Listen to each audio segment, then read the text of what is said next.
महात्मा गांधी ने कहा था, यदि गांव समाप्त हुए तो भारत समाप्त हो जाएगा। और प्रधानमंत्री जी ने प्रत्येक लोकसभा क्षेत्र में कम से कम एक आदर्श गांव स्थापित करने का सुझाव सांसदों को देकर महात्मा गांधी की चेतावनी पर ध्यान दिया था।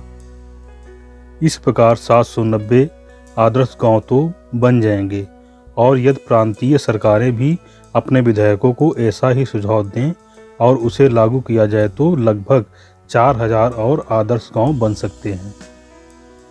आदर्श गांव का मतलब होगा जीवन की भौतिक सुविधाओं के साथ ही गांव की सरलता, ईमानदारी, परस्पर सौहार्द और सामूहिक सोच जो पहले हुआ करती थी वैसी ही होगी। यह एक जटिल प्रश्न है।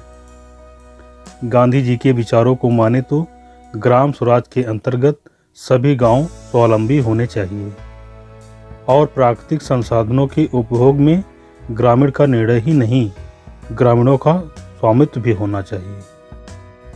महाराष्ट्र में एक आदर्श ग्राम योजना चली थी और 300 विकासखंडों में इतने ही गांवों को आदर्श ग्राम योजना के अंतर्गत लिया गया था।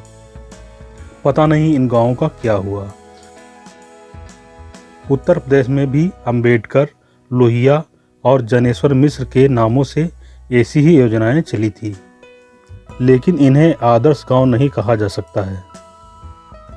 गांव को आदर्श तभी कहा जाएगा जब वहां के लोगों को मजदूरी करने के लिए शहरों को पलायन न करना पड़े, साधारण तौर पर दवाई इलाज के लिए शहरी अस्पतालों की ओर न भागना पड़े और बच्चों की अच्छी शिक्षा के लिए शहर के विद्यालयों की ओर जाना न पड़े। जहां स्थानीय सामग्री का उपयोग करके भवन निर्माण होता हो, अपने उपयोग लायक कपड़े बनते हों, शुद्ध जल और वायु उपलब्ध हो, वृक्षों की हरियाली हो, दूध घी बहुतायत हो और फसल तथा पशुओं के लिए पर्याप्त जल संचय होता हो, पंचायतों की पुरानी भूमिका वापस आए, गांव की विशेषताएं समझकर उन्हें जीवित रखा जाए। कच्चे घर बनते थे तो तालाब अपने आप बन जाते थे, परंतु उन घरों की दीवारों और छप्परों को टिकाऊ बनाने के लिए कोई रिसर्च नहीं हुआ और वहां भी तापमान और ठंड भरे पक्के मकान बनने लगे। बिजली वाले पंखों से काम चल सकता था, लेकिन गांव में कूलर और एसी चलने लगे। हल और बैलगाड़ी की गति धीमी है, परंतु उससे ऊर्जा संकट नहीं पैदा होता। इन पर रिसर्च न करके इन्हें पुनर्जीवित किया जाए।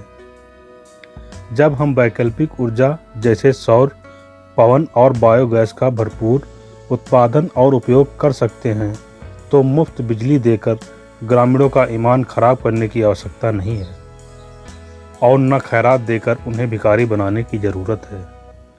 शहरी मानसिकता के चलते ग्रामीण नौजवानों में अपने पारंपरिक व्यवसायों के प्रति अरुचि पैदा हो गई है और डेयरी, मुर्गी पालन, मछली पालन जैसे कामों से दूर भागते हैं, क्योंकि इन कामों को साफ सुथरा बनाने के लिए रिसर्च नहीं हुई।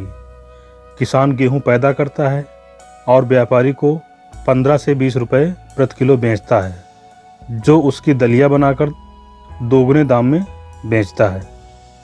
किसान धान पैदा करके 15 से 20 रुपए प्रति किलो बेचता है और उद्योगपति उसके चावल की पॉलिश निकालकर टॉनिक बनाता है और चावल भी दोगुने रेट में बेचता है।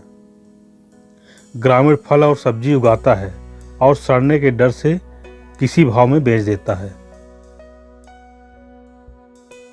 उद्योगपति उन्हें डब्बे में बंद करके अथवा जैम, जेली बनाकर पूरा लाभ कमाता है। यह सभी काम गांव में उचित प्रशिक्षण देकर गांव वालों के द्वारा ही कराए जा सकते हैं। गांव को स्वावलंबी बनाया जा सकता है। गांव में सदा से ऑर्गेनिक खेती ही होती थी, लेकिन रासायनिक खादों ने खेतों की मिट्टी का स्वास्थ्य खराब कर दिया। चारे की कमी ने दुधारू जानवर घटा दिए हैं।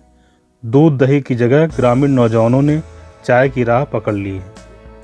यहाँ तक कि गांव में पीने के पानी की कठिनाई होने लगी है, क्योंकि मुफ्त बोरिंग और बिजली से पीने योग्य पानी को मछली पालन, सिंचाई और बागवानी पर खर्च किया जाता है। भूजल को बचाकर पीने के लिए और भूतल पर जल संग्रह करके सिंचाई और जानवरों के लिए उपयोग करके इससे बचा जा सकता है। इस प्रकार आदर्श गांव छोटा शहर नहीं होगा, वह प्रकृति की गोद में पलता हुआ शिशु होगा। हजारों साल के अनुभव का लाभ लेकर पुरानी नींव पर नया महल होगा। पुरातन को युगानुकूल बनाकर हरियाली भरे वातावरण में परिवार भाव से रहता हुआ जनसमूह होगा। ऐसा स्थान जिसके लिए शहर के लोग कहेंगे चलो गांव की ओर। दोस्तों, वीडियो अच्छा लगा हो तो अपने मित्रों के साथ शेयर करना ना भूलें। फिर मिलेंगे एक नए वीडियो के साथ। धन्यवाद, नमस्कार।